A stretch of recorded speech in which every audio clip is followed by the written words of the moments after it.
Hello दोस्तों, devotion institute में आप सभी का स्वागत है। कॉन्ग्रुएंसी की बात कर रहे हैं हम लोग। सर्वांग समता को आज हम समाप्त करेंगे। पहले सिमिलरिटी हम लोगों ने कंप्लीट कर लिया। कल मैंने कॉन्ग्रुएंसी की आपको जितनी भी कंडीशंस हैं, जितनी भी बारीकियां हैं, सारी बता दी। आज मैं उसका प्रैक्टिकल करवाता हूं। 10 बहुत अच्छे प्रश्न जिनके माध्यम से सारी बातें हमें समझ में आएंगी। प्रश्न संख्या 76। देखिए, जो अब से पहले वाले क्वेश्चंस हैं, मैं मानता हूं कि रेगुलर बेसिस पर पीडीएफ आपको नहीं मिल पा रही थी, बट आज से हम कोशिश करते हैं कुछ भी हो आपको डेली बेसिस पर डिवोशन के टेलीग्राम चैनल पर अपडेटेड पीडीएफ मिले, ताकि प्रश्न आपको बार बार लिखना ना पड़े। लेकिन थोड़ी सी तकलीफ क्या थी, कोरोना के टाइम पर स्टाफ की अवेलेबिलिटी नहीं है, यहां पर आने में बहुत ज्यादा मुश्किल आती है, तो ज्यादातर काम मुझे खुद को करने पड़ रहे हैं। थोड़ी आप समझ सकते हैं, फिर भी कोशिश करते हैं डेली बेसिस पर आपको क्वेश्चंस का अपडेशन मिले, ताकि क्वेश्चंस तो कम से कम आपको लिखना ना पड़े। जरा देखिए क्या बोल रहा है ये। AD is perpendicular to the angle bisector of ABC. बहुत बढ़िया लाइन है ये, बहुत ही शानदार लाइन है। ध्यान से मेरी बात को समझने की कोशिश कीजिएगा। मैं आज के जो भी मैंने प्रश्न लिए हैं, 10 प्रश्न, उसमें मेरा पूरा फोकस कॉन्ग्रुएंसी पर रहेगा। करीब करीब 25-30 क्वेश्चंस मैंने सिमिलरिटी के ऑलरेडी करवा रखे हैं आपको। जरा ध्यान दीजिएगा।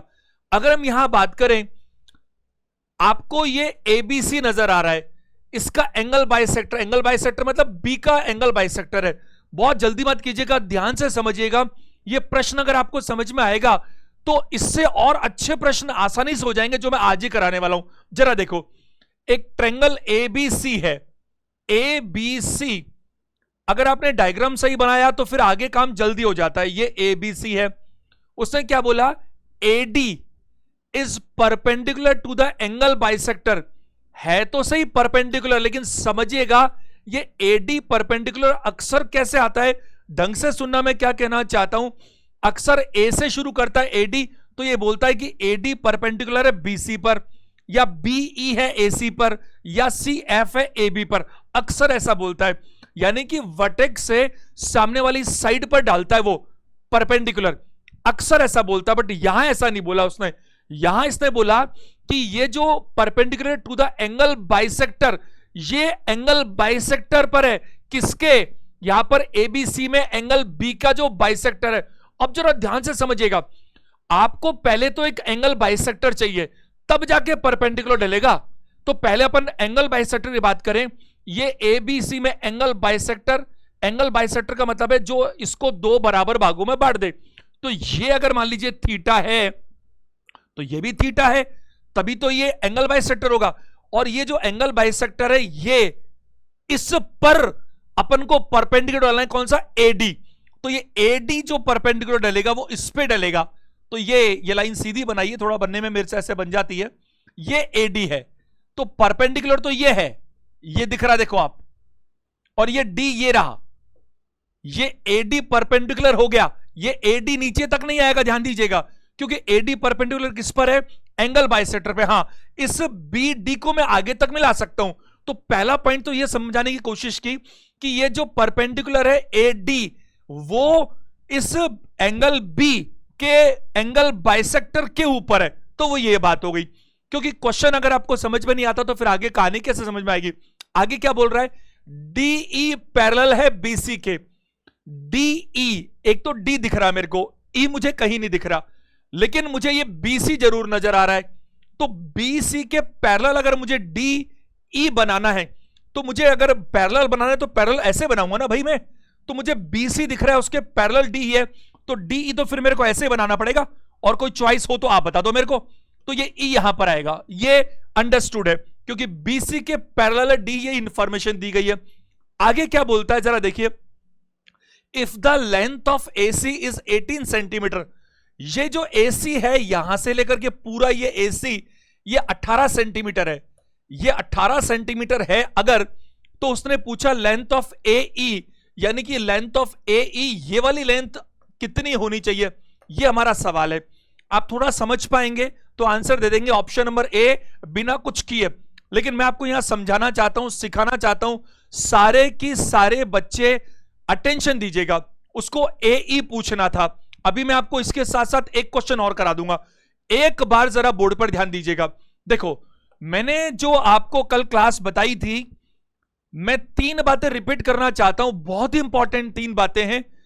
पहली बात मैंने आपको कही थी यूलर लाइन, अगर आपको याद हो तो। यूलर लाइन में मैंने कहा था इन सेंटर नहीं होता, बस ढंग से सुना, तीनों बहुत इंपॉर्टेंट बातें हैं। हालांकि मैं रिपीट ही कर रहा हूं, लेकिन इन तीनों पर आधारित ढेरों बार सवाल पूछे गए। यूलर लाइन में आपको पता है इन सेंटर नहीं होता, सेंट्रोइड मिड में मुझे नजर आता है, और सरकम सेंटर और ऑर्थो सेंटर, इन दोनों को 2:1 में बांटता है। यूलर लाइन इन सेंटर नहीं होता। इस लाइन में अगर कोई ऐसी लाइन मिले, ढंग से सुनिए, जिसमें ये इन सेंटर भी आ जाए, तो वो कहां मिलती है? वो सिर्फ वहां मिलती है। ढंग से इंपॉर्टेंट बात तो यही है, क्योंकि इस क्वेश्चन में ये काम आ रहा है। वो कहां मिलती है? वो मिलती है हमेशा आइसोसेलेस ट्रायंगल में।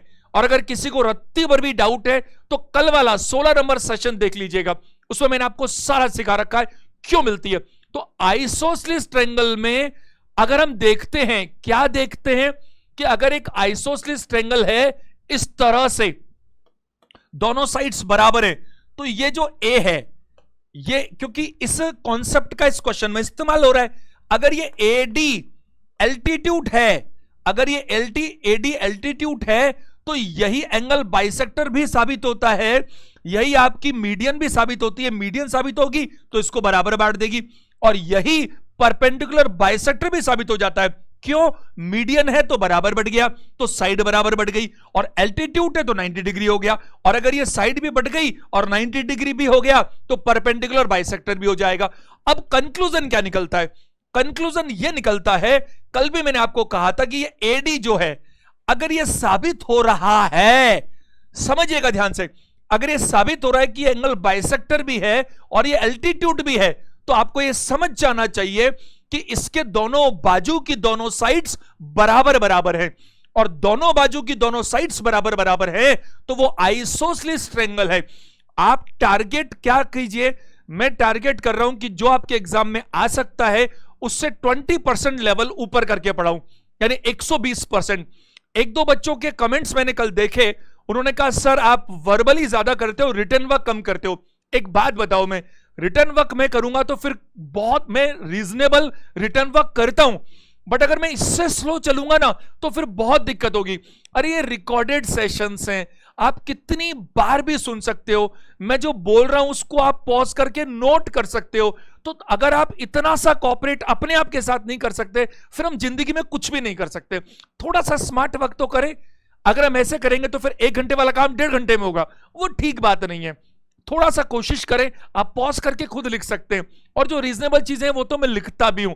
सर ये अब जरा देखो इस क्वेश्चन पे आओ, मैं क्या इस क्वेश्चन में दिखाना चाहता हूं। मेरे को एक बात बताइए, ये जो एंगल बी है, इसीलिए मैंने थीटा थीटा बना दिया, ये जो बी डी है, मुझे इतना सा बता दीजिए, ये जो बी डी है, क्या ये बी डी एंगल बाइसेक्टर है? क्या ये बी डी एंगल बाइसेक्टर है? बताइए तो। हां, क्योंकि ये एबीसी का एंगल बाइसेक्टर तो खुद ही बोल रहा है, तो ये एंगल बी पर ही तो है, तो ये बी डी एंगल बाइसेक्टर तो है, इसमें कोई डाउट नहीं। अच्छा, मुझे एक बात बताइए, क्या ये बी डी एल्टीट्यूड भी है? बताइए तो, क्या ये बी डी एल्टीट्यूड भी है? हां, क्योंकि अगर ये बी डी को मैं सामने बात करूं तो एल्टीट्यूड इस तरह से है, ऐसे नजर नहीं आएगा आपको। आप क्या कीजिए कि आप इसको थोड़ा आगे ले आइए, तो ये आपके ई तक तो आ गया, इसको एफ नाम दे दो। चलो एक बात बताइए, ये एडी जो है, ये एडी को आप आगे मिला दीजिए। अगर मैं इस बीडी, क्योंकि 90 डिग्री बन रहा है ये, क्योंकि ये 90 डिग्री बन रहा है यहां पर, क्योंकि ये एडी एल्टीट्यूड है, ये एल्टीट्यूड है, तो ये एल्टीट्यूड ही तो है, इसके बीच में 90 डिग्री तो है। तो अगर ये एल्टीट्यूड भी है, मुझे ढंग से जवाब दीजिएगा, यही इसका कीवर्ड रहेगा, और अनेकों अनेकों बार एग्जाम में आता है। पहली बात तो कॉन्ग्रुएंसी कम आती है, सिमिलरिटी ज्यादा आती है, लेकिन अगर कॉन्ग्रुएंसी आई तो उसके बढ़िया सवाल अपन करेंगे आज, अच्छे सवाल करेंगे।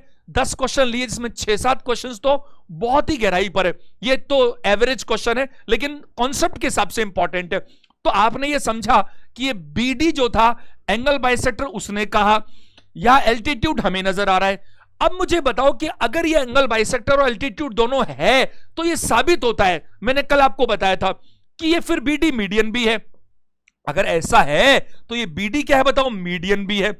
अगर ये बीडी मीडियन है, अगर ये बीडी मीडियन है, तो अगर ये मीडियन हुआ तो ये सामने वाले साइड को, अगर ये मीडियन हुआ, और मीडियन कैसे हुआ?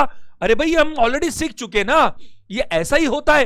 तो ये एक बात तो ये तय होती है कि ये दोनों साइड्स बराबर होंगी।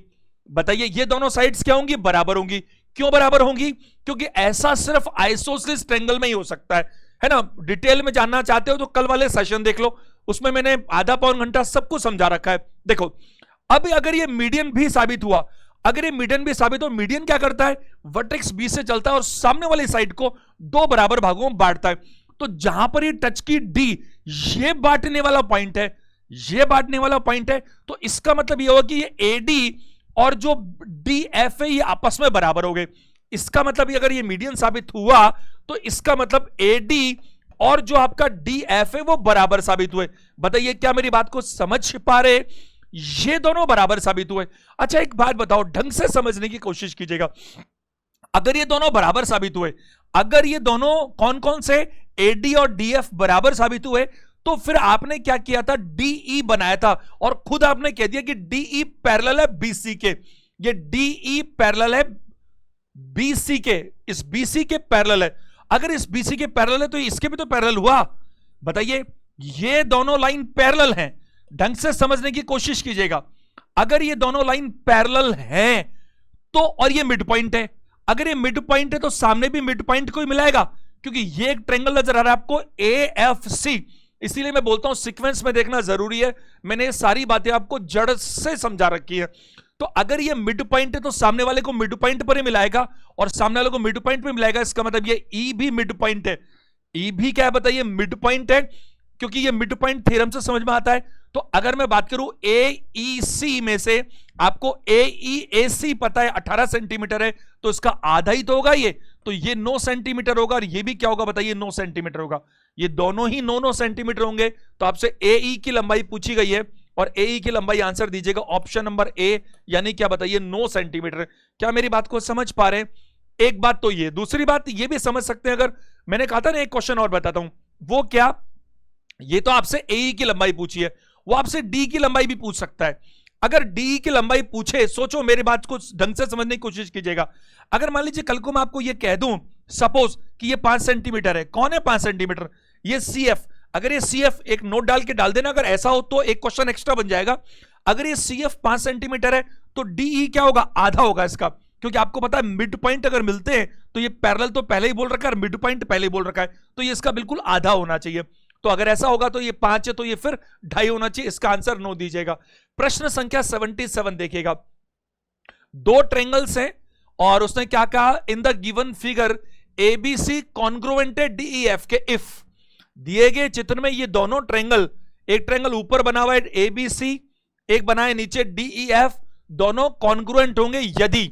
अब आपको ये ट्रायंगल दिखेंगे नहीं, मैं साइड में हो जाता हूं और दूर से पढ़ लेता हूं ये कंडीशंस। अपन को कॉन्ग्रुएंसी की पता है। कॉन्ग्रुएंसी की आपको मैंने 4 कंडीशंस बताई थी, आपको याद हो तो एक बार मैं याद दिला देता हूं।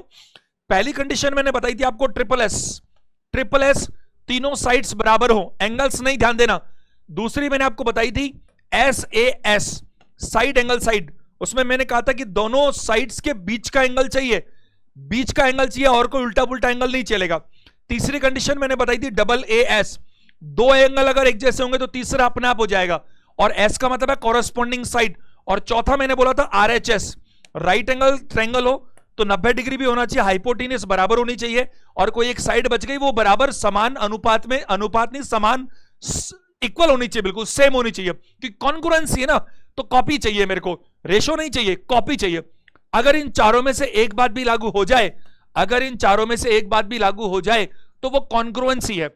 मैं एक बार साइड में हट जाता हूं, आप वीडियो को पॉज कर सकते हैं और एक बार कोशिश कीजिएगा। ये दो ट्रायंगल बने हुए ABC DEF, आपके हिसाब से आप वीडियो पॉज कर लीजिए और फिर देखिए एक बार कि इनमें से कौन सा ऑप्शन आपको ये कॉन्ग्रुएंसी को साबित करता है। चलो मैं एक एक ऑप्शन की बात करता हूं। पहला ऑप्शन गलत दिख रहा है मुझे, क्योंकि एंगल A बराबर है DK, एंगल A बराबर है DK, एंगल B बराबर है किसके बताइए? FE के, और C बराबर है किसके बताइए? F के। ऐसा अगर होने से मैंने ऐसा क्यों बोला कि ये कॉन्ग्रुएंट साबित नहीं होते। ऐसा होने से दोनों सिमिलर तो साबित हो जाते हैं, सिमिलर तो साबित हो जाते हैं, लेकिन कॉन्ग्रुएंट साबित नहीं होते, क्योंकि ये एग्जैक्ट कॉपी है ये मुझे पता नहीं है। एंगल तो बराबर हो सकते हैं, लेकिन ये साइज में बड़े छोटे हो सकते हैं, बिल्कुल थोड़े भी बड़े छोटे हो गए तो फिर हम इसको नहीं कह सकते।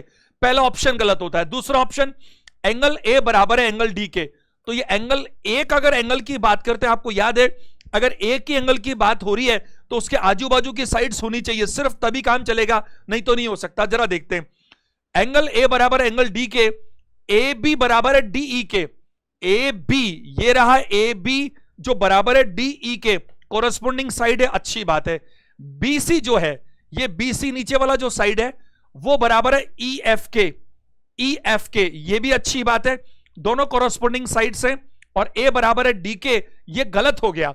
क्यों गलत हो गया बताया आपको, क्योंकि ये बात तो मान ली कि ए बी और डीई, ए बी और डीई दोनों कोरस्पोंडिंग साइड है और बराबर है, ये मान ली बात। और बीसी और ई एफ ये भी कोरस्पोंडिंग साइड है, मान ली बात। लेकिन ये जो ए और डी है ना, ये साइड एंगल साइड की प्रॉपर्टी लगा तो रहा है, लेकिन एंगल मुझे क्या चाहिए था, इन दोनों साइड्स के बीच का चाहिए था, तो ये वाला एंगल सेम होना चाहिए था, यानी एंगल बी बराबर ई होना चाहिए था। यहां पर ए बराबर डी है तो नहीं चलेगा, ये भी कॉन्ग्रुएंट साबित नहीं होते।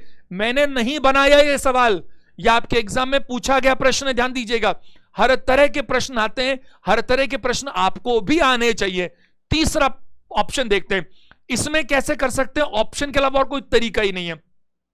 एंगल ए, हां आपकी जितनी प्रैक्टिस ज्यादा होगी उतना आप जल्दी काम कर सकते हो। जैसे देखो, अगर मैं देखता ना तो तुरंत इसको काट देता। कैसे, ए बराबर जैसे मुझे डी दिखा एक सिंगल एंगल, तो मेरी नजरें तुरंत चली गई कि अगर डी बराबर है तो साइड मुझे इसके आजू बाजू की चाहिए।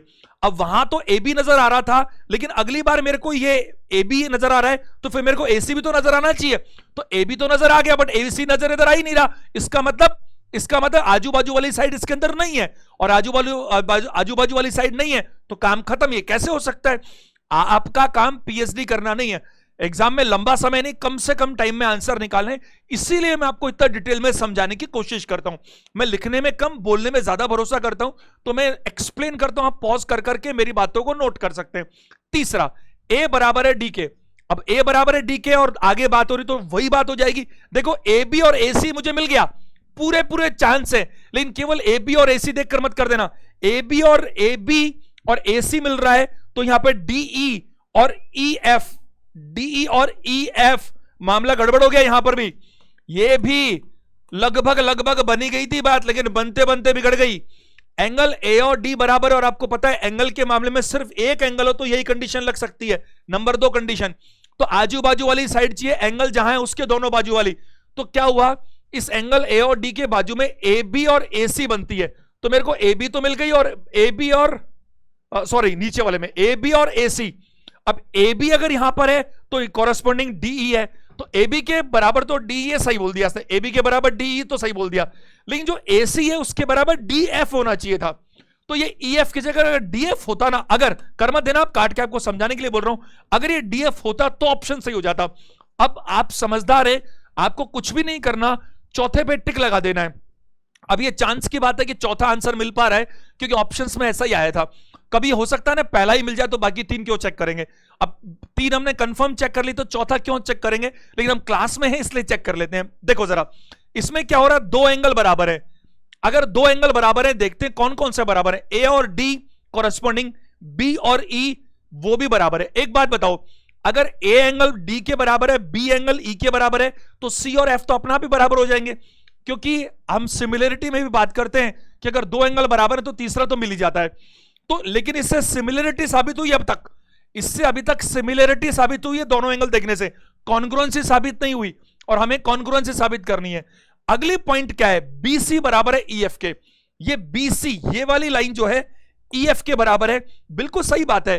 कोरेस्पोंडिंग साइड अगर एक सेम मिल जाती है तो काम चल जाता है। देखो, ये मेरी तीसरी प्रॉपर्टी, एंगल अगर 2 एंगल मिल गए तो तीसरा एंगल तो सेम होगा ही होगा, और कोई भी एक कोरेस्पोंडिंग साइड हो, वो आप अगर ए बी को बराबर बताते डीई के तो भी सही था, अगर आपने बीसी के बराबर ईएफ को बताया तो भी सही हुआ, और एसी के बराबर डीएफ बताते तो भी सही होता।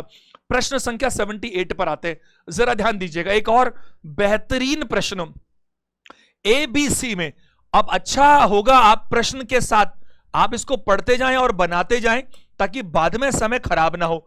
ए बी सी में ए बी 10 सेंटीमीटर है, ए बी सी में ये 10 सेंटीमीटर है, ठीक है। देखो सुनो मेरी बात एक जरूरी, अभी तो मैं क्या अलग अलग करवा रहा हूं, कैसे कि जो मैं सिखाता हूं, जो सेंटर सिखाता हूं उसके क्वेश्चन करा रहा हूं। मैंने फिर आपको सिमिलरिटी सिखाई तो उसके क्वेश्चंस ले लिए, अब मैंने कॉन्ग्रुएंसी बताई तो उसके क्वेश्चंस ले लिए। बाद में हम 100 क्वेश्चन ऐसे उठाएंगे, पूरा ये ज्योमेट्री करा दूं मैं, 100 क्वेश्चन ऐसे उठाएंगे जिसमें कुछ भी आता रहेगा मिक्स होकर, और सारे के सारे अच्छे लेवल के सवाल होंगे। क्योंकि मेरे को समझ में आता है कि अभी बहुत ज्यादा आसान प्रश्न नहीं आते, बहुत टफ भी नहीं आते, लेकिन हमें वही करने जो एग्जाम में आते हैं, और थोड़े से अगर हम बेटर सवाल कर लें तो फिर आसान भी हो जाएंगे। जरा ध्यान दीजिएगा, इन ए बी सी जो लोग रेगुलर क्लासेस देख रहे हैं, ये 52nd सेशन है एडवांस मैथ्स का, जो रेगुलर देख रहे हैं वो मुझे कमेंट करके बताना जेन्युइनली आपको कितना फायदा हो रहा है, कितना आपको मैथमेटिक्स में आपको पहले डर था अब कितना डर लग रहा है, कितनी बातें समझ में आ रही है। और मैं आपका स्वागत करता हूं, आप ये जरूर डालें कमेंट में, कोई एक चीज ढूंढकर बताइए कि सर ये काम और करेंगे क्लासेस में तो इससे और फायदा होगा, क्योंकि अल्टीमेट टारगेट तो आपको फायदा पहुंचाना है ना। तो आपको अगर ऐसा लगता है कोई रीजनेबल सजेशन, बिल्कुल आप बिल्कुल मेरे फैमिली मेंबर है, आपको लगता है तो आप कमेंट करके बताओ, मुझे अगर सही लगेगा तो मैं तुरंत इंप्लीमेंट कर दूंगा, इसमें कोई डाउट नहीं है। इधर देखिए, ए बी सी जो है, ए बी तो 10 बोला उसने, ए सी जो है वो 17 सेंटीमीटर है, ये 17 सेंटीमीटर है। E is mid point of B C, ये जो बी सी है इसका मिड पॉइंट है ई, मिड पॉइंट है तो बिल्कुल बीचों बीच होगा, यानी कि बीई और सीई आपस में बराबर होने चाहिए कायदे से। अच्छा स्टूडेंट ऐसा है जो पढ़ता जाए करता जाए, दोबारा नहीं पढ़े जो पढ़ लिया उसको। एडी इज एंगल बाइसेक्टर, अब AD angle bisector of B A C, B A C यानी इसका एंगल बाइसेक्टर हुआ ये, समझ पा रहे हैं। अब ये आगे क्या है वो भी देखना पड़ेगा, इसलिए मैंने इसको यहीं रोक दिया। क्यों रोका पता है, क्योंकि यहां तो मुझे ई मिल रहा है तो ये आगे तक लाना नहीं चाहता, कॉमन सेंस की बात, और आगे भी कुछ और दिख रहा है। जरा देखो, AD is angle bisector, AD जो है वो एंगल बाइसेक्टर है। अगर एंगल बाइसेक्टर इसका मतलब है कि अगर ये थीटा है तो ये भी थीटा है, यही तो हुआ ना एंगल बाइसेक्टर। और इसने बोला ए डी बी 90 डिग्री है, ए डी तो एंगल बाइसेक्टर हो गया, और बी से इसको मिलाएगा तो इसको यहां से मिलाएगा ये इस तरह से, और ये 90 डिग्री बनाएगा। ये कहना चाहता है ये ए डी, ये डी पॉइंट है, ए डी ये डी पॉइंट है, और ये जो है वो 90 डिग्री है। ए डी बी ये this is nothing but 90 degree, ये उसने जानकारी दी हमारे को, थोड़ा आगे बना दिया मैंने, कोई बात नहीं, और बस बात खत्म हो गई। डीई पूछा है, बढ़िया है ना बना दिया तो, क्योंकि ये आगे पूछ भी तो ही रहा है। डीई, इसको डीई से मतलब है, ये डीई कितना होना चाहिए उसके बारे में बातचीत होगी। मैं आपको अभी बार बार एक बात समझा रहा हूं, कंटिन्यूसली समझा रहा हूं कि अगर कोई भी ऐसी लाइन जो एंगल बाइसेक्टर भी है और एल्टीट्यूड भी है तो वो मीडियन भी होगी, ये मैंने कहा आपको। और अगर एंगल बाइसेक्टर है, वही एल्टीट्यूड है, वही मीडियन है, तो बाजू की दोनों साइड्स बराबर भी होनी चाहिए, यानी कि वो आइसोसेलेस ट्रायंगल साबित होना चाहिए, आपको पता है बहुत अच्छे से। और अगर सारे सेंटर्स एक ही पॉइंट पर दिखते हैं तो वो इक्विलैटरल ट्रायंगल साबित होना चाहिए। अब जरा देखिए, अगर मैं आपको ये बात कह रहा हूं कि ये एडी, अगर ये एडी जो है, एडी वो क्या है, ये एडी एंगल बाइसेक्टर है, देखो लिखा हुआ AD is angle bisector of BAC, तो ये एंगल बाइसेक्टर है। चूंकि यहां 90 डिग्री बना, चूंकि यहां 90 डिग्री बना तो ये एल्टीट्यूड भी है, तो मैं ये कहना चाहता हूं क्या AD, मैं आपके नॉलेज के लिए लिख देता हूं ताकि बढ़िया रहे। AD एंगल बाइसेक्टर उसने कहा हमारे को, AD एल्टीट्यूड हमें नजर आ रहा है क्योंकि उसने कह दिया कि भाई यहां पर 90 डिग्री बनता है। अगर ऐसा है तो फिर ये हमने निकाला कि एडी मीडियन भी होना चाहिए, मीडियन भी होना चाहिए। और एडी मीडियन अगर होना चाहिए तो एडी मीडियन का मतलब है सामने वाली साइड को दो बराबर भागों में बांट देना, दो बराबर भागों में बांट देना सामने वाली साइड को। तो अगर एडी मीडियन है तो सामने वाली साइड यो बनाओ तो सही, पहले यही तो बनेगी, बताइए। ई इसको एफ पॉइंट दे देते अपन, इसको एफ पॉइंट देते हैं, यानी कि ये बी एफ को, भाई अगर एडी मीडियन है तो सामने वाली साइड को दो बराबर भागों में बांटता है, इसका मतलब यह होगा कि ये जो बी डी है और जो डी एफ है ये आपस में बराबर होने चाहिए। ये जो बी डी है और जो डी एफ है ये आपस में बराबर होने चाहिए। यहां तक बात ऐसे हो पा रही है। अच्छा, मुझे एक बात बताइए, आप सारे के सारे लोग समझने की कोशिश कीजिएगा, अटेंशन दीजिएगा। अगर मैं एक ट्रायंगल यहां लेता हूं, अगर मैं एक ट्रायंगल लेता हूं यहां पर ए बी एफ, अगर ए बी एफ की मैं बात करता हूं तो सारे के सारे लोग मुझे कुछ बातें बताने की कोशिश कीजिएगा। ए बी एफ की अगर मैं बात करता हूं तो ये एडी एंगल बाइसेक्टर, और मेरे को मजबूरन इस बीडी को आगे बढ़ाना पड़ा। क्यों बढ़ाना पड़ा? क्योंकि मैंने ये साबित करके बताया कि ये एडी मीडियन भी है, और एडी मीडियन है तो मीडियन तो सामने साइड को दो भागों में बांटती है, तो एक भाग तो बीडी दिख रहा था, दूसरा मैंने बना दिया। तो ये जो ट्रायंगल ए बी एफ बना, अगर ये मीडियन भी है, एंगल बाइसेक्टर भी है, एल्टीट्यूड भी है, तो इसके बाजू की दोनों साइड बराबर होनी चाहिए।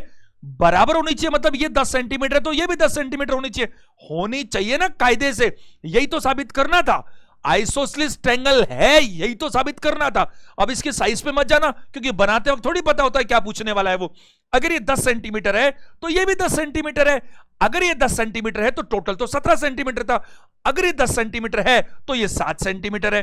क्या 7 सेंटीमीटर है? ये एफ सी 7 सेंटीमीटर है, इसमें कोई डाउट नहीं है। अच्छा, मुझे एक बात बताइए, सबके सब लोग समझने की कोशिश कीजिएगा, ये एफ सी 7 सेंटीमीटर है और इसको क्या चाहिए?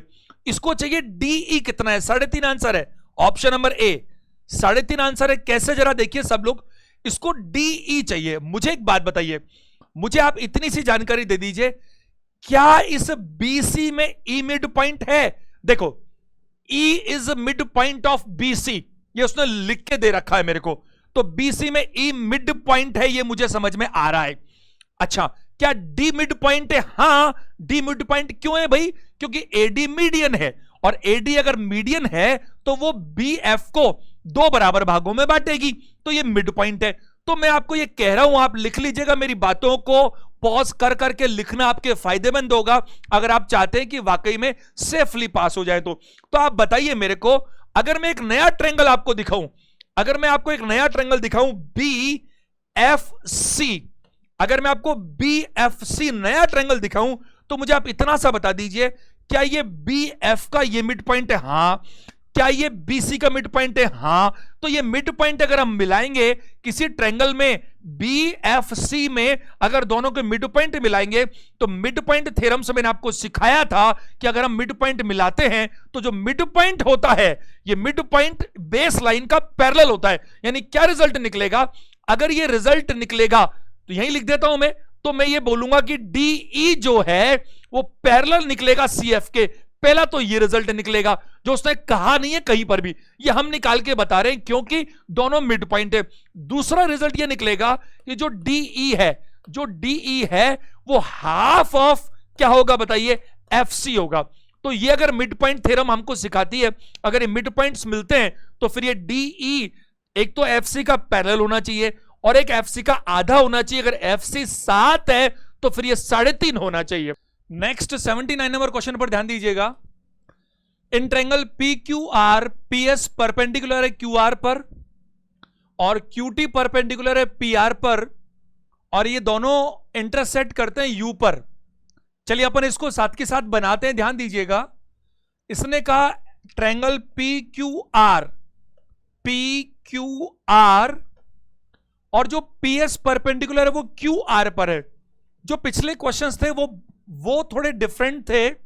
वहां क्या था कि जो परपेंडिकुलर था वो किसी एंगल बाइसेक्टर पर था, यानी कि कोई एंगल बाइसेक्टर है उस पर परपेंडिकुलर डाला था अपन ने 2 प्रश्नों में, वो भी इंपॉर्टेंट था, ये उससे भी ज्यादा इंपॉर्टेंट है। ध्यान दीजिएगा, देखो उसमें क्या बोल रहा है वो, पी एस को आप मिला दीजिए आगे, ये पी एस परपेंडिकुलर है क्यू आर पर तो 90 डिग्री बना दीजिए। आगे बोल रहा है क्यू टी, ये क्यू टी है जो परपेंडिकुलर है किस पर बताइए? पी आर पे, और ये इंटरसेक्ट करते हैं यू पर, तो ये पॉइंट जो है वो यू है। अच्छा, क्यू यू बराबर है पी आर के, ये क्यू यू बराबर है पी आर के। जरा ध्यान दीजिएगा सबके सब लोग, अगर हम ये दिखाएं तो क्यू यू, ये वाला जो मैंने कलर अलग करके दिखाने की कोशिश की है। ये क्यू यू बराबर है किसके बताइए? पी आर के। सारे के सारे बच्चे ध्यान दीजिएगा, आगे क्या बोल रहा है? Then measure of P Q R. P Q R उसको चाहिए।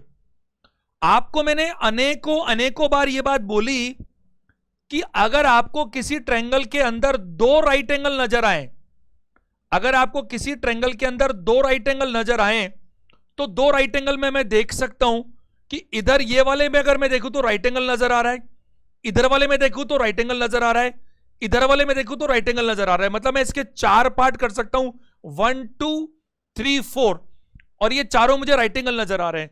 अब मैं क्या चीज देखना चाहता हूं, ध्यान से सुनिएगा। राइट एंगल होना पर्याप्त नहीं होता, राइट एंगल होने के साथ साथ अगर एक एंगल कॉमन हो, ढंग से सुनना मैं क्या कह रहा हूं। वैसे ये बातें मैं आपको सिमिलरिटी में बता चुका हूं, लेकिन सिमिलरिटी का एक स्टेप अपन आगे बढ़ाते हैं तो कॉन्ग्रुएंसी आ जाता है, क्योंकि फिर वहां पर अनुपात नहीं, समान होना चाहिए। अगर दो ट्रायंगल्स में 90 90 नजर आए और कोई एक एंगल कॉमन हो तो दो एंगल कॉमन हो जाएंगे, और दो एंगल कॉमन हो जाएंगे तो एटलीस्ट वो सिमिलर तो हो ही जाएगा। तो मैं वो क्या कर सकता हूं, कौन सा ऐसा पार्ट है जो कॉमन नजर आ रहा है, आप खुद दिमाग लगाइए। तो मुझे नजर आता है केवल ये आर को मैं कह सकता हूं कॉमन। आप सोच के देखो, अगर मैं आर की बात करूं तो ये मुझे क्यू टी आर में, और यहां मैं बात करूं आपसे तो इस क्यू टी आर में और पी एस आर में, इन दोनों में कॉमन नजर आता है। तो मैं यहां पर ये कह सकता हूं, ढंग से समझिएगा, इस क्यू टी आर में भी ये है, ये राइट एंगल तो है ही है, देखो ये राइट एंगल रहा और ये एक एंगल कॉमन है, और पी एस आर में भी राइट एंगल तो है ही है और एक एंगल कॉमन रहा। अगर दो एंगल कॉमन है, क्योंकि और किसी में तो कॉमन पार्ट नजर ही नहीं आता। अब इधर देखो, सबके सब समझने की कोशिश करना। क्या मैं, अगर मैं ऐसा करता पी क्यू एस, लेकिन कंपैरिजन तो देखो ना कि ये दोनों कॉमन है, तो पार्ट तो मुझे यही वाले चाहिए ना सिमिलरिटी में कंपैरिजन करने के लिए। अब देखो, एक लाइन में लिखता हूं, यहां पर एक ट्रायंगल में लिखता हूं आपके सामने, वो है क्यू टी आर। एक लिखता हूं मैं क्यू टी आर, और दूसरा मैं लिखता हूं पी एस आर। अगर मैं इन दोनों ट्रायंगल्स की बात करूंगा तो अभी तक कम से कम ये सिमिलर तो साबित हो चुके। ये दोनों की दोनों क्यू टी आर और दूसरा कौन सा, पी एस आर। मैं इधर भी ले सकता था, लेकिन आप देखो कि ये वाली साइड तो मुझे चाहिए ना कॉमन। भाई यहां पर कुछ कंपैरिजन के लिए ये डेटा दोनों आपस में बराबर है, तो कुछ मुझे इस तरह के चाहिए ना ताकि ये मिल पाए। अभी मैं आपको पूरा समझाता हूं, फिर आपको कई बातें पता लग जाएगी कि ये दोनों ही क्यों लिए क्यों नहीं लिए। 2 मिनट का वेट करना पड़ेगा। अब मुझे बताइए, अगर मैं इस पी एस आर में देखता हूं तो ये 90 है और ये थीटा मान लेता हूं। अगर ये 90 और ये थीटा है तो फिर ये 90 माइनस थीटा बचेगा। कौन से में, पी एस आर। ये पी एस आर रहा, ये 90 है, ये थीटा तो 90 माइनस थीटा। अगर मैं क्यू टी आर की बात करता हूं तो ये 90 तो दिख ही रहा है मुझे, ये थीटा दिख रहा है, तो क्यू मुझे दिख गया 90 माइनस थीटा। चूंकि तीनों एंगल्स, दोनों ट्रायंगल्स में तीनों एंगल्स बराबर हैं, तीनों नजर आ रहे हैं एक जैसे, तो ये सिमिलर तो हो ही गए, इसमें कोई डाउट ही नहीं है। अब अगर इसमें मुझे कुछ ऐसा मिल जाए, क्या मिल जाए कि कोई एक साइड एक समान आ जाए, कोरस्पोंडिंग साइड होनी चाहिए, लेकिन कोरस्पोंडिंग साइड होनी चाहिए। अगर वो एक समान नजर आ जाए तो मैं इनको कॉन्ग्रुएंट भी बोल सकता हूं। और चूंकि मैं आपको कॉन्ग्रुएंसी के क्वेश्चन बता रहा हूं तो मैंने छांटकर क्वेश्चन से भी लिए। बाद में जब हम मिक्स क्वेश्चन करेंगे तो और मजा आएगा, क्योंकि आपको फिर अंदाजा ही नहीं रहेगा। अभी तो चूंकि मैं कॉन्ग्रुएंसी सिखा रहा हूं तो आपको अंदाजा है कि कहीं ना कहीं घूम फिर कर कॉन्ग्रुएंसी निकल रही होगी, वही क्वेश्चन तो लिए होंगे। अब जरा बोर्ड पे देखिएगा सारे के सारे बच्चे, इस ट्रायंगल में अगर मैं इस साइड को बात करता हूं तो इस ट्रायंगल की मैं किसी भी साइड को पूरा नहीं देख पा रहा हूं जो समान उसने बताई हो। उसने इन दोनों का समान बताई है। तो अगर मैं यहां पर बात करूं तो आप एक बात बताइए मेरे को, अगर मैं यहां पर ये देखता हूं कि ये वाला जो ट्रायंगल है पी एस आर और ये वाला ट्रायंगल है क्यू यू एस, ये भी देखो कम से कम सिमिलर तो नजर आ ही रहे, सिमिलर नजर आ रहे। क्यों, क्यू यू एस। अगर मैं ट्रायंगल बात करूं क्यू यू एस, क्यों लिया मैंने इसको, क्योंकि इसकी साइड और इसकी साइड बराबर है। अच्छा, ये 90 के सामने और ये 90 के सामने, तो ये सिमिलर भी हो जाएंगे, मैं आपको बताता हूं, कॉन्ग्रुएंट भी हो जाएंगे। एक तो क्यू यू एस बोला मैंने आपको ट्रायंगल, और दूसरा ट्रायंगल मैंने बोला आपको वही हमारा PSR सेम। मैं आपको बताना चाह रहा हूं कि ये दोनों ट्रायंगल कॉन्ग्रुएंट साबित हो जाएंगे। कैसे साबित होंगे? QUS की बात हो रही है, QUS की बात हो रही है और ट्रायंगल PSR की। कैसे? देखो 90 थीटा और 90 माइनस थीटा तो इसमें है और 90 माइनस थीटा और थीटा इसमें है, वो सही बात है। आपको मैंने कहा अगर दो ट्रायंगल्स में तीनों एंगल समान हो और क्या कॉरस्पॉन्डिंग साइड अगर एक जैसी हो तो ही कॉन्ग्रुएंट हो पाएंगे। आप जरा देखिए, समझने की कोशिश कीजिए। इस 90 माइनस थीटा के सामने ये इतनी साइज है और 90 माइनस थीटा के सामने ये है, तो ये वाली जो US है और जो SR है ये बराबर होती है, इसकी कोई गारंटी नहीं है। हम कॉन्ग्रुएंट साबित कर ले तो कह देंगे कि बराबर है, बट अभी तक कॉन्ग्रुएंट साबित ही नहीं हुआ ना, पहले तो साबित करने की बात चल रही है। लेकिन अगर आप यहां देखें, इस थीटा के सामने से बात नहीं बनती क्योंकि थीटा के सामने ये QS है और इस थीटा के सामने PS है, तो वो भी नहीं होती। लेकिन अगर आप गौर करें तो इस 90 के सामने ये ब्लू कलर में आपको दिख रहा है, 90 के सामने QU है, इस ट्रायंगल QUS में, और यहां मैं बात करूं इस ट्रायंगल में इस 90 के सामने वो PR है और इसने ऑलरेडी हमें बता रखा है कि QU जो है वो PR के क्या है बताइए, बराबर है। तो इसका मतलब ये साबित होता है कि ये दोनों ट्रायंगल्स कैसे हैं बताइए, ये दोनों की दोनों ट्रायंगल्स कैसे कॉन्ग्रुएंट ट्रायंगल्स हैं, क्योंकि दोनों के अंदर तीनों एंगल्स एक जैसे हैं और कोई भी एक कॉरस्पॉन्डिंग साइड अगर एक जैसी हो तो काम खत्म हो जाएगा। अब इससे पूछा क्या है वो देखिए, PQR, इसको इससे मतलब है। आप जरा देखिए, अगर आपने ये साबित कर दिया है तो इन दोनों में कोई ऐसी साइड है जो इस PQR में हमें मदद कर सकती है, तो वो साइड मुझे नजर आ रही है। अगर मैं बात करूं तो थीटा के सामने वाली, देखो जरा एक बार जरा ध्यान दीजिएगा सारे के सारे बच्चे। अगर मैं थीटा के सामने देखता हूं तो थीटा के सामने देखिए मैं रेड कलर से बना रहा हूं, आपको यह साबित हो गया। पहली बात तो यह साबित होना जरूरी है कि ये कॉन्ग्रुएंट है, क्योंकि कॉन्ग्रुएंट साबित हुए बिना हम कॉरस्पॉन्डिंग साइड्स को बराबर नहीं कर सकते। हमने साबित कर लिया दोनों कॉन्ग्रुएंट है। अब इस थीटा के सामने देखो क्या है, PS, इस थीटा के सामने PS है और इस थीटा के सामने क्या बताइए, QS। और अगर ये दोनों कॉन्ग्रुएंट साबित हो चुके थे, ये एंगल और ये एंगल अगर कॉन्ग्रुएंट साबित हो गए तो ये दोनों साइड्स बराबर होनी चाहिए, और ये दोनों साइड्स क्योंकि कॉन्ग्रुएंसी है तो बराबर होनी चाहिए, रेशो नहीं। अगर ये दोनों बराबर होनी चाहिए तो इस केस में ये आइसोसेलेस ट्रायंगल साबित हुआ। अगर ये दोनों बराबर होनी चाहिए तो इस केस में ये आइसोसेलेस ट्रायंगल साबित हुआ, और अगर ये आइसोसेलेस ट्रायंगल साबित हुआ तो दोनों एंगल्स भी बराबर होने चाहिए। दोनों एंगल्स बराबर होने का क्या मतलब है कि ये वाला तो 90 हमें पहले से पता है, तो ये दोनों मिलकर बचे 90 अगर बचे दोनों मिलकर, तो इसका मतलब ये हुआ कि अगर ये 90 बच रहा है तो ये वाला जो एंगल है ये वाला 45 डिग्री है, ये वाला 45 डिग्री है, और ये वाला अगर 45 डिग्री है तो ये वाला भी 45 डिग्री है। ये वाला पूरा के पूरा मिलाकर के 45 होगा। क्यों? ये 90 45 दोनों साइड्स बराबर, दोनों एंगल्स बराबर। मैं आपको एक बात बताना चाहता हूं, जरा देखिए, PQR, अगर PQR पूछा जाए तो भी 45 आंसर आएगा। अगर PQS पूछा जाता तो भी 45 आंसर आ। ढंग से सुना मेरी बात को, गलती कहां हो सकती है। PQR पूछे तो भी 45, PQS पूछे तो भी 45, लेकिन अगर कल को QPR पूछता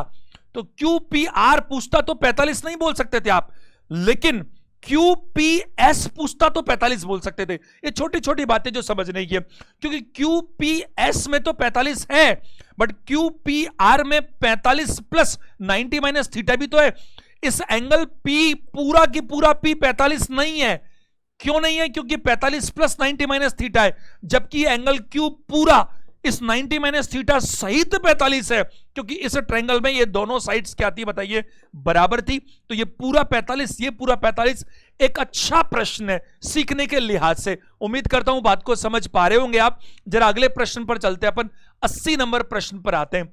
दो ट्रायंगल्स दिख रहे हैं मेरे को, और आपसे बोला गया कि ये दोनों ट्रायंगल्स जो हैं वो कॉन्ग्रुएंट है। If in the given figure ABC congruent है DEF के, अगर क्या होगा, तो आपको अच्छे से पता है, मैंने आज ही कहा आपको कि पहली प्रॉपर्टी होती है ट्रिपल साइट, दूसरी होती है आपको बीच के अंदर एक एंगल बनाना है, तीसरी होती है डबल ए एस और चौथी होती है आरएचएस। इन चारों में से कोई भी एक कंडीशन मिल जाए, इन चारों में से कोई भी एक कंडीशन मिल जाए तो ये क्या साबित होंगे? ये कॉन्ग्रुएंट साबित होंगे। मैं साइड में होता हूं, एक सेकंड के लिए केवल आप पॉज करके, आप केवल पॉज करके खुद एक बार आंसर निकाल लीजिए आपके हिसाब से कि क्या आंसर आना चाहिए। चलिए अब अपन खुद भी करते हैं, ध्यान दीजिएगा।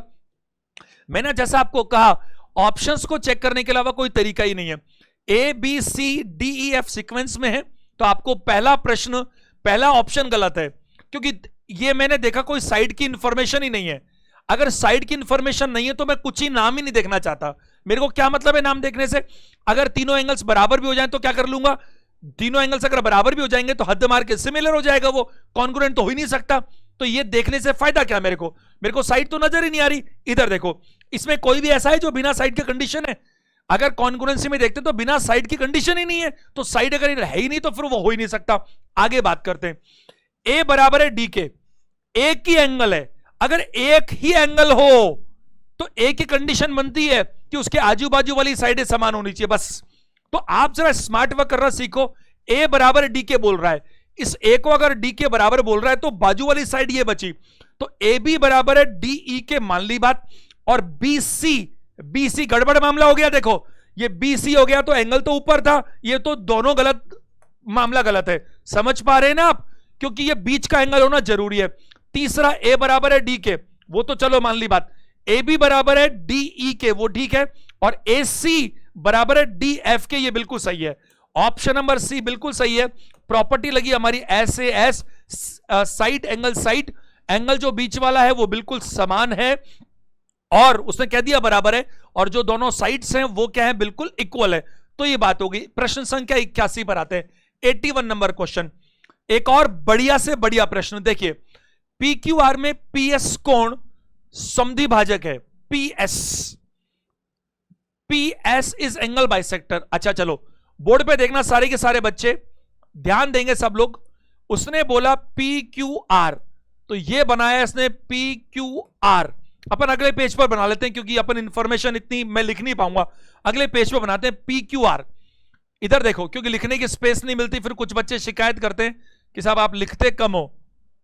पी क्यू आर ये एक ट्रायंगल है, पी क्यू आर। इसमें उसने बोला पी एस कोण समद्वि भाजक है, P S is angle bisector. अब ये पी एस एंगल बाइसेक्टर है वो तो ठीक है, लेकिन आगे क्या बोला वो जरा देखो। क्यू पी आर 96 डिग्री, तो क्यू पी आर 96 डिग्री, और इसने ये बोला ही नहीं हमारे को, तो पी एस को आगे तक मिलाना पड़ेगा भाई। पी एस एंगल बाइसेक्टर है, तो मुझे लग रहा था कहीं ये तो एंगल बाइसेक्टर है ही, कोई और साइड का भी हो तो मिले, कोई बात नहीं। तो पी एस, ये पी एस रहा, एंगल बाइसेक्टर है। एंगल बाइसेक्टर का मतलब है अगर ये थीटा है तो ये भी थीटा है ना भाई? यही तो बोल रहा है वो साफ साफ कि P S is angle bisector. और क्यू पी आर 96 डिग्री, तो क्यू पी आर ये पूरा मिलाकर के 96 डिग्री है। तो अगर मैं आधा करूं तो ये 48 है। क्वेश्चन में आगे चलते हैं। आगे एक इंफॉर्मेशन और दी है उसने, क्या दिया? P Q plus Q S बराबर पी आर। यही लाइन सबसे बड़ी है। P Q plus Q S जो बीच में आया बराबर पी आर। जरा देखिएगा, इसने बोला पी क्यू ये वाला रहा पी क्यू। अगर इसने कहा कलर अपन चेंज करें, ये तो ये पी क्यू और जो क्यू एस है, ये पी क्यू और क्यू एस जो है वो पी आर के बराबर है। तो वो पी आर के अगर बराबर है तो कुछ ऐसी बात हो गई। देखो आप, रेड कलर अकेला बराबर है, किसके बराबर है? इस ब्लू कलर के। ये कहना चाहता है वो। तो पहली इंफॉर्मेशन उसने ये दी हमारे को कि ये पी क्यू आर एक ट्रायंगल है, इसमें ये पी एस एंगल बाइसेक्टर है। केवल एंगल बाइसेक्टर बोला है, एल्टीट्यूड नहीं बोला, ध्यान दीजिएगा मेरी बात पर, केवल एंगल बाइसेक्टर बोला है। और इसने ये बोला कि ये जो पी क्यू और क्यू एस मिलाकर के जो है वो पी आर के बराबर है, वो भी अच्छी बात है। अब आखिरी में पूछा क्या है वो देख लीजिए। पी क्यू आर की वैल्यू उसको चाहिए। पी क्यू आर मतलब कि ये वाला जो एंगल है उसकी जानकारी उसको चाहिएगी। आप जरा देखिएगा, सारे के सारे बच्चे अटेंशन दीजिएगा। मैं आपको जो तरीका बता रहा हूं उस तरीके से हम बहुत आसानी से इसको कर सकते हैं। कैसे, जरा देखो, ये पी क्यू, अगर इसने कहा पी क्यू और plus Q S, P Q और क्यू एस जो है वो बराबर होता है पी आर के, ये इंफॉर्मेशन है। ठीक है, अगली बार से ऐसा कर लिया करेंगे अपन, अगले पेज पे बना लेंगे, थोड़ी स्पेस मिलेगी तो 2-4 लाइन में एक्स्ट्रा लिखूंगा, तो थोड़ी शिकायतें जो हैं वो खत्म हो जाएंगी कि लिखते कम हो, वर्बली ज्यादा बताते हो। जरा देखिए, और इस बारे में भी आप मेरे को कमेंट करके बताना, व्हाट इज योर ओपिनियन, कि अपन जिस स्पीड से चल रहे हैं वो सही है, रिटर्न वर्क जितना कर रहे हैं वो सही है कि और करना चाहिए। क्योंकि क्लासेस कभी भी टीचर के हिसाब से नहीं। अब क्या होता है, जब ऑफलाइन क्लास होती है तो सारी क्लास में बच्चों के सामने बात हो जाती है, अब ऑनलाइन में कई बार पता ही नहीं चलता, तो आप बिल्कुल बता सकते हैं। इधर देखो, मैं ऐसा कहना चाह रहा हूं कि पी क्यू और क्यू एस मैं ऐसा करूं, इस पी क्यू को मैं एम मान लेता हूं, इस पी क्यू को मैं एम मान लेता हूं और इस क्यू एस को मैं एन मान लेता हूं। तो ये पी क्यू और क्यू एस जो है, यानी ये एम जो है, ये जो एम है, पी क्यू मैंने एम मान लिया, क्यू एस मैंने एन मान लिया, ये इसके बराबर है पी आर के। तो ये पी आर जो है वो एम और एन के योग के बराबर है। अब समझना, आपको मैं एक चीज बता रहा हूं, सब लोग समझने की कोशिश किया कि ये जो पी आर है ये एम और एन के बराबर है। अगर मैं ऐसा बात करूं कि ये एंगल बाइसेक्टर है, अगर मान लो मेरे को ये एम है, इधर भी एम मिल जाता, तो अगर ये एम है और इधर भी एम मिल जाता तो ये आइसोसेलेस ट्रायंगल बन जाता, क्योंकि दोनों साइड्स बराबर होती। और आइसोसेलेस मिल जाता, अगर आइसोसेलेस ट्रायंगल मिल जाता तो ये एंगल बाइसेक्टर फिर एल्टीट्यूड भी साबित हो जाता, और एंगल बाइसेक्टर अगर एल्टीट्यूड साबित हो जाता तो वो मीडियन भी साबित हो जाती, और इतना हो जाता तो बहुत कुछ हो जाता। समझने की कोशिश कीजिएगा। तो मैं क्या करता हूं, कोई एक पॉइंट बीच में और ले लेता हूं, एम एन ओ, कोई पॉइंट मैंने ले लिया बीच में ओ, और ऐसा मान लिया कि ये पी से लेकर ओ, इसको मैंने दो भागों में बांट दिया, एक तो पी ओ और प्लस क्या बताइए ओ आर।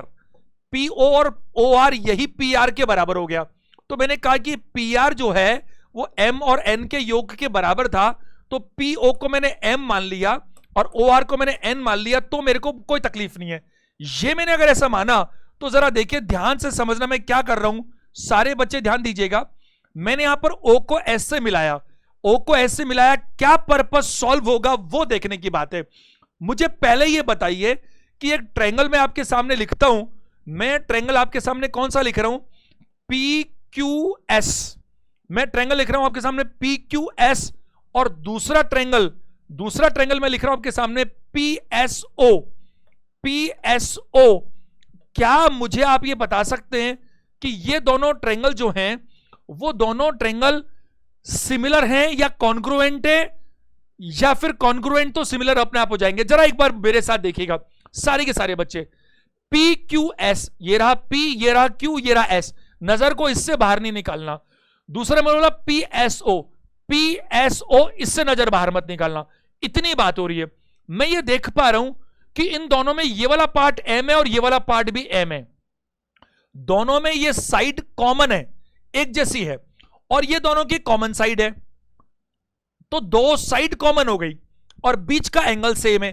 तो साइड एंगल, साइड अगर प्रॉपर्टी कहीं लग जाती है किसी दो ट्रायंगल्स में, तो वो दो ट्रायंगल्स कॉन्ग्रुएंट साबित होते हैं। ये मैं ऑलरेडी डिस्कस कर चुके कि नहीं कर चुके बताइए। तो इससे ये साबित होना चाहिए कि ये दोनों जो ट्रायंगल्स है वो कॉन्ग्रुएंट है। मैं तो छांट करके क्वेश्चंस लाया हूं, बहुत मेहनत करनी पड़ती है छांटने में, सारे वही बता रहा हूं जो कॉन्ग्रुएंट के।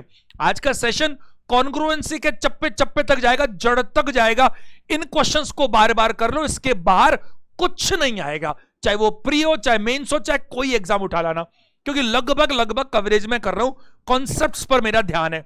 इधर देखो, तो मुझे एक बात बताइए कि आपने ये साबित कर लिया ना, कैसे साबित कर लिया? क्योंकि पी क्यू एस और पी एस ओ में आपने देखा कि एक साइड एम और एम ही है, एक साइड जो पी एस है वो कॉमन है। बताओ, दोनों में, इन दोनों में एम इसमें भी मिला, एम इसमें भी मिला, इसमें जो है पी एस इसमें भी मिला, इसमें भी पी एस मिला, और इन दोनों के बीच में थीटा इसमें भी मिला और इसमें भी मिला। तो इसका मतलब इन दोनों में एक प्रॉपर्टी एस ए एस के माध्यम से ये दोनों क्या साबित हो गए? कॉन्ग्रुएंट साबित हो गए। अब चाबी हमारे हाथ में आ गई, अगर कॉन्ग्रुएंट हो गए तो तीनों साइड्स सेम होनी चाहिए। अगर साबित हो गए तो तीनों साइड सेम होनी चाहिए, तो दो तो दिख ही रही थी ना, तीसरी और देख लेते हैं। ये एम और ये भी एम, ये दोनों में सेम है, तो ये जो एन बची, तो फिर इसमें ये जो ओ एस बची ये भी एन होनी चाहिए। क्या मेरी बात को समझ पा रहे हैं? और ये एम है और ये एन तो पहले ही थी, क्योंकि एम और एन में ही तो बांटा था। अब मैं आपको यह बताना चाह रहा हूं कि अगर इस ट्रायंगल के अंदर, क्योंकि मुझे इन दोनों ट्रायंगल की बात चाहिए, और इसको पूछा क्या था हमसे, इसने पूछा था पी क्यू आर, इसने हमसे ये पी क्यू आर पूछा ना, तो ये चाहिए मेरे को, ये चाहिए मेरे को, इसका मतलब इसके सामने वाली चीज चाहिए, तो मेरे को फिर पहले ये चाहिए। अब सुनो मेरी बात ध्यान से, अटेंशन दो। देखो ये दोनों ट्रायंगल्स जो हैं, ये दोनों ट्रायंगल्स कैसे साबित हो गए? कॉन्ग्रुएंट साबित हो गए। कॉन्ग्रुएंट का मतलब क्या है कि किसी भी एंगल के सामने वाली साइड उठा लो, तीनों तरफ से वो सेम मिलेंगी, इक्वल मिलेंगी, समान मिलेंगी। तो एक बात बताइए, अगर मैं ये ट्रायंगल देखता हूं, ये करने में टाइम फटाफट हो जाता है एग्जाम में तो, बट आपको सिखाने में अगर मैंने फटाफट किया तो फिर चूक जाओगे। अगर ये दोनों साइड सेम है तो इसका मतलब, अगर ये थीटा तो हमने ले रखा है, अगर ये फाई है तो ये भी फाई होना चाहिए, बताओ है कि नहीं? अगर ये फाई है तो फाई होना चाहिए, लेकिन मेरा इंटरेस्ट इस वाले ट्रायंगल में नहीं, इस वाले में है, क्योंकि इन दोनों की बात हो रही है। क्या आपको मैंने एक्सटीरियर एंगल के बारे में बता रखा है?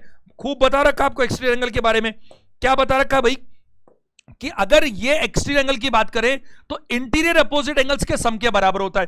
तो ये 2 फाई है तो ये 2 फाई होना चाहिए, बताओ 2 फाई होना चाहिए कि नहीं होना चाहिए? ये फाई है, ये फाई है, तो ये एक्सटीरियर 2 फाई होना चाहिए। अब जरा ध्यान से मेरी बात को समझने की कोशिश कीजिएगा, सबके सब लोग देखिए, ये जो साइड है पी एस, इस साइड के सामने 2 फाई है, तो इस साइड के सामने ये वाला भी 2 फाई होना चाहिए ना। अगर मैं बात करूं ये दोनों, अगर इसके सामने, भाई आपने ये साबित कर लिया पहले तो कि दोनों कॉन्ग्रुएंट है, कॉन्ग्रुएंट है तो कोई भी जो है एंगल के सामने सेम हो। इस 2 फाई के सामने अगर ये पी एस मिल रहा है तो इस 2 फाई के सामने भी पी एस मिल रहा है, तो हमने उल्टा कर दिया। हमने उल्टा कैसे कर दिया कि भाई इस पी एस के सामने 2 फाई है तो 2 इसके सामने ये भी 2 फाई होगा, क्योंकि ये दोनों जो मैंने स्टार लगाए ये मैंने पहले साबित किया। पहले हमें ये साबित करना पड़ता है कि ट्रायंगल्स सिमिलर हैं कि कॉन्ग्रुएंट हैं। सिमिलर छोटी बात है, लेकिन क्वेश्चंस बड़े बनते हैं। सिमिलरिटी में केवल हमें आनुपातिक रूप से सेम देखना होता है, बट कॉन्ग्रुएंसी में तो सब कुछ सेम देखना होता है। तो हमने ये देख लिया। अब काम तो मेरे को लगता नहीं है कि कुछ बचा है करने के लिए। ये 48, अच्छा उसको 48 भी मत करो, ये पूरा 96 है, ये पूरा 96 है, तो 96 डिग्री जो है प्लस ये 2 फाई है और ये फाई है, तो 3 फाई हो गया। ये मिलाकर 180 डिग्री होना चाहिए, बताइए है कि नहीं? तो अगर मैं यहां 3 फाई की बात करूं तो जो डिफरेंस है वो 84 डिग्री होना चाहिए। तो फाई की बात करूं तो 3 से डिवाइड करो, 28 डिग्री होना चाहिए। 28 degree is the right answer. P Q are पूछा है ना, 28 का दुगना करना पड़ेगा 56। पी आर क्यू पूछता तो 28 सही था। 2 फाई 28 का दुगना कीजिएगा 56 डिग्री। क्या बोलेंगे आप? 56 डिग्री, 56 डिग्री हमारा क्या है बताइए? आंसर है 56, ऑप्शन नंबर बी। क्या आप बात को समझ पा रहे हैं? It is really very very important and very important question. थोड़ा सा आप दिमाग लगाएंगे तो काम आसानी से हो जाएगा। आप इस क्वेश्चन को बार बार देखिए अगर समझ में नहीं आया तो, क्योंकि इससे इंपॉर्टेंट बात, सबसे इंपॉर्टेंट क्या है, आपको एग्जाम में जो आता है वो आना चाहिए और उससे 10-20% ज्यादा आना चाहिए। चलिए अगले प्रश्न पर चलते हैं अपन। क्वेश्चन नंबर 82, उसने क्या कहा? In the given figure then which are is true. ये क्या लिखा है? ऐसे दिए गए चित्र में सही विकल्प चुनिए। Which is true. कोई बात नहीं, लैंग्वेज में मत जाने दो। ये 4 ऑप्शंस हैं, चारों में से सही कौन सा है वो आपको पता लगाना है। इन चारों में से 2 ऑप्शंस में कॉन्ग्रुएंसी है, 2 ऑप्शंस में कॉन्ग्रुएंसी है और 2 ऑप्शंस में सिमिलरिटी है। तो पहले इधर आओ, पहले अपन बात करते हैं। तीनों एंगल्स में से 2 एंगल उसने दिए हैं, तो 55, 65, 120 होता है, तो 60 बच गया। तो ये वाला जो है वो 60 डिग्री है, जबकि 60, 55 अगर बात करूं तो ये 115 ही होता है, तो फिर ये 65 बच गया। भाई एंगल्स के सम तो आप वही करोगे ना, तीनों एंगल्स के सम क्या करोगे? तीनों एंगल्स का सम तो 180 करोगे। देखो 55 दोनों में है, 65 दोनों में, 60 दोनों में है, तो इसमें कोई शक नहीं कि अभी तक के हालातों में दोनों की दोनों सिमिलर तो साबित हो चुके हैं, दोनों सिमिलर साबित हो चुके हैं। कल को ये ऐसा होता, इस 65 की जगह ये 75 होता, ये 75 होता और ये 50 होता, तो सिमिलर भी नहीं होते। अगर तीनों एंगल्स अलग अलग होते, सम तो 180 बना देते हम, तो सिमिलर भी नहीं होते। बट सिमिलर तो साबित हो चुके हैं क्योंकि तीनों एंगल्स एक समान है। अब देखना है कि कॉन्ग्रुएंट है कि नहीं। तो कॉन्ग्रुएंट के लिए इसने ये बोला है कि ये दोनों साइड बिल्कुल सेम है, लेकिन हमारे को क्या मतलब होता है कॉन्ग्रुएंसी के लिए कि कॉरस्पॉन्डिंग साइड सेम होनी चाहिए। और मैं बार बार समझा रहा हूं एंगल के सामने देखनी है। तो ये साइड किसके सामने, 65 के सामने, ये साइड किसके सामने, 65 के सामने। तो 65 के सामने और 65 के सामने ये साइड सेम है, यानी कि इसमें कोई शक नहीं है कि ये दोनों की दोनों ट्रायंगल्स जो हैं वो कॉन्ग्रुएंट हैं। तो आप मेरी बात को समझ पाएंगे। ऑप्शन नंबर सी और ऑप्शन नंबर डी पर तो हमें दिमाग लगाने की जरूरत ही नहीं है। क्यों नहीं है? क्योंकि इनमें तो सिमिलरिटी दिखा रखी है, जबकि कॉन्ग्रुएंसी तो हमने साबित कर दी। अब कॉन्ग्रुएंसी के लिए ये ऑप्शंस दो मौजूद हैं, तो अपन चेक कर लेते हैं। ए बी सी, आपको सिर्फ क्या ध्यान रखना है, मैंने कई बार समझाया कि ए बी की बातचीत डी ई से होगी साइड्स में, बी सी की बातचीत ई एफ से होगी और ए सी की बातचीत डी एफ से होगी, क्योंकि सीक्वेंस में यही बताना जरूरी है। अब जरा ध्यान दीजिएगा, क्या यहां पर मैं बात करूं ए बी सी, तो ए बी जो है, ए बी, अच्छा आप एंगल सिंगल सिंगल देख लो, क्योंकि एंगल दिया है, साइड नहीं दी ना। देखो सुनो ध्यान से, मैं जो कह रहा हूं बहुत ज्यादा इंपॉर्टेंट बात है। अगर ये एंगल्स के साथ साथ साइड की साइज भी दी होती, क्योंकि वो समान होती, साइड्स क्यों बराबर होती, क्योंकि कॉन्ग्रुएंसी साबित हो चुकी, तो मैं फिर साइड फटाफट देख लेता। बट साइड नहीं थी ना, एंगल तो एंगल एंगल देखो। ए की बात करें वो 55 है, तो क्या डी 55 है? डी 55 नहीं है, तो ये तो नहीं हो सकता। ए अगर बात करें तो ए 55 है, यहां पर क्या ई 55 है, बिल्कुल है। दूसरा कौन सा है? बी 65 है, वहां एफ 65 है। अरे दो मिल गए तो तीसरा तो होगा ही ना, अगर दो एक जैसे तो तीसरा तो 180 माइनस ही तो होगा। तो ये आप यहां पर ऑप्शन नंबर बी जो है वो बिल्कुल सही है।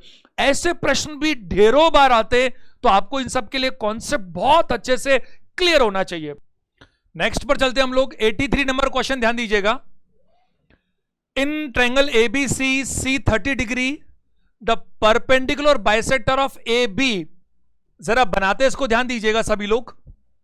एक ट्रायंगल एबीसी है, A B C, C 30 degree उसने बता रखा है हमारे को, सी 30 डिग्री है। The perpendicular bisector of A B, A B का कोई परपेंडिकुलर बाइसेक्टर है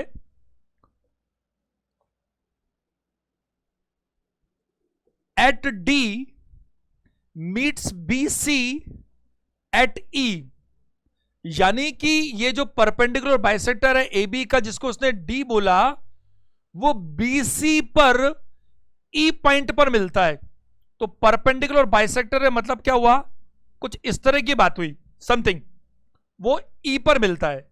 आपको पता है परपेंडिकुलर बाइसेक्टर क्या करता है, जिसका परपेंडिकुलर बाइसेक्टर है तो परपेंडिकुलर तो बनाएगा ही बनाएगा, साथ में उस साइड को दो बराबर भागों में बांट देगा। यानी कि एडी बराबर होगा डी बी के, एडी बराबर होगा बी डी के, अगर ये परपेंडिकुलर बाइसेक्टर है तो। और ये बी सी पर जाकर मिलता है ई पॉइंट पर। आगे उसने कहा ई ए सी 52 डिग्री है, ई दिख रहा है, ए दिख रहा है, सी दिख रहा है, बट एंगल तो ए पर है, तो इस ई और ए को मिलाना पड़ेगा, ई और ए को मिलाना पड़ेगा, तभी तो ये बना पाएंगे हम। ई ए सी कितना है? 52 डिग्री, ये 52 डिग्री है। What is the value of B A E? B A E, B A E का मतलब है सिर्फ उसको इतना ही चाहिए, बी ए सी नहीं बोला। अगर बी ए सी पूछेगा तो इन दोनों को जोड़ना पड़ेगा, बी ए ई में सिर्फ ये वाला पार्ट चाहिए उसको। तो जरा कोशिश करते हैं समझने की, कैसे करें इसको। देखो इसने क्या कहा है, बहुत सिंपल सी बात है, बहुत आसान सा प्रश्न है।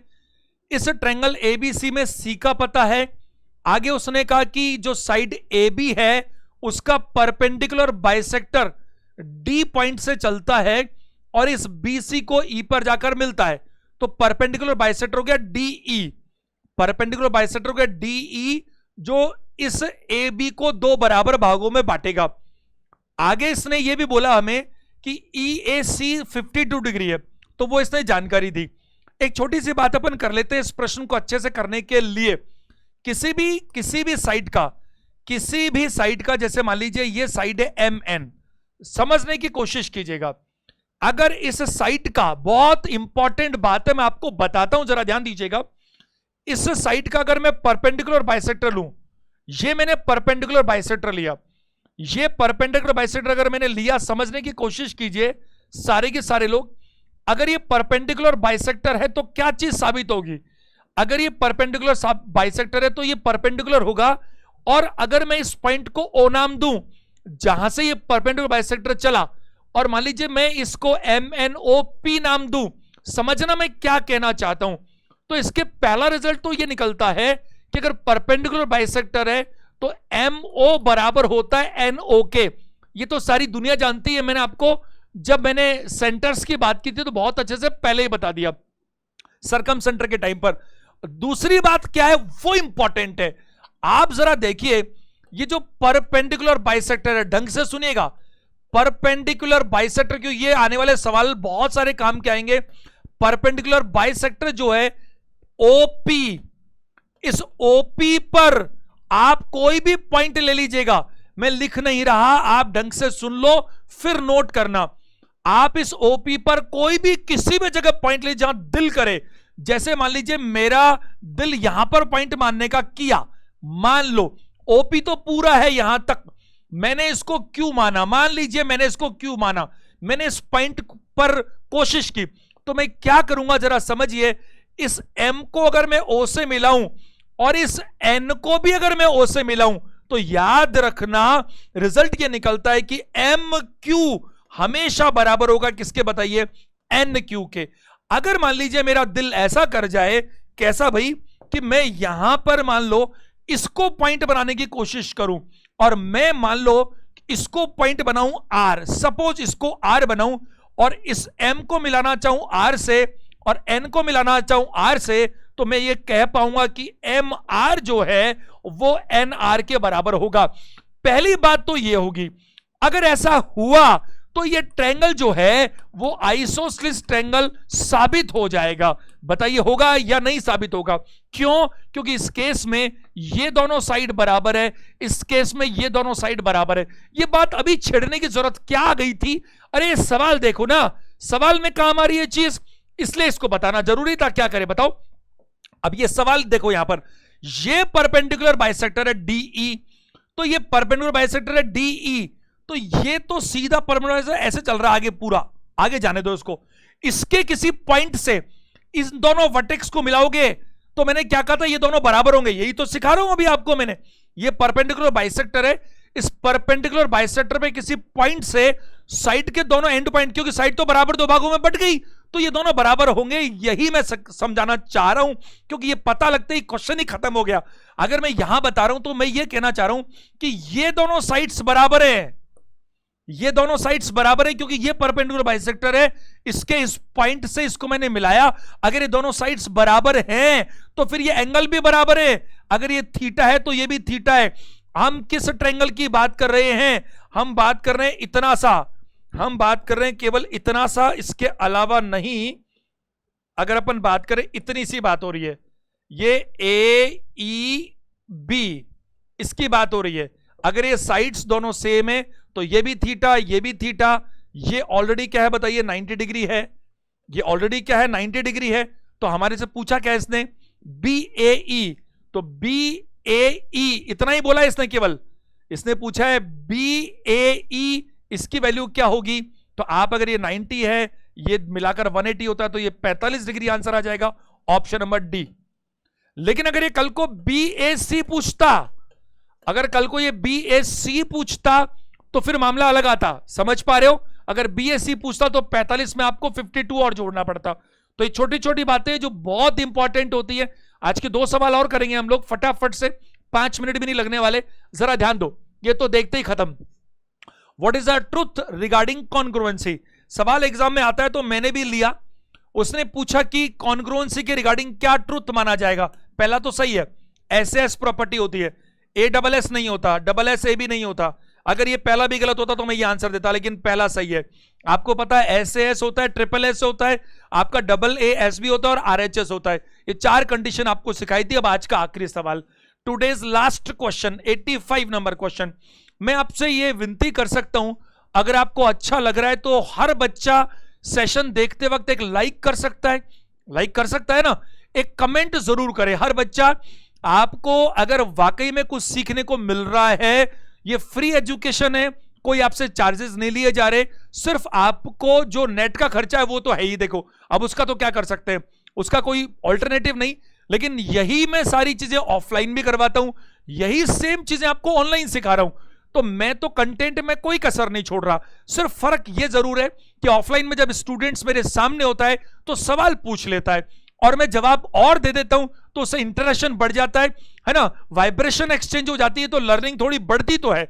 मैं ये तो शुरू से मानता आया हूं जीवन में कि कभी भी जब ऑनलाइन क्लासेस ऑफलाइन का सब्स्टिट्यूट तो नहीं बन सकती। इसीलिए देखो मैंने अभी ये अगस्त में ही शुरू किया था इस चैनल को, लास्ट ईयर सितंबर में पहला बैच शुरू किया, बहुत लेट, क्योंकि मुझे लग रहा है ऑफलाइन में मैं बहुत व्यस्त था। अभी कोरोना का टाइम है, अब कोरोना के टाइम में ऑफलाइन क्लासेस तो हो नहीं सकती, तो मैंने अपने घर में ही एक स्टूडियो बना लिया कि अपन घर से बाहर जाए नहीं और अपने क्लासेस बनाते रहे। बट कंटेंट में वही डिलीवर कर रहा हूं एग्जैक्ट। अगर आप 15-20 हजार रुपए पेमेंट करें तो भी यही कंटेंट मिलने वाला है, क्योंकि मैथ्स में एडवांस में करीब 150 सेशंस चाहिए और अरिथमेटिक और DI में मिलाकर भी 150 सेशंस चाहिए।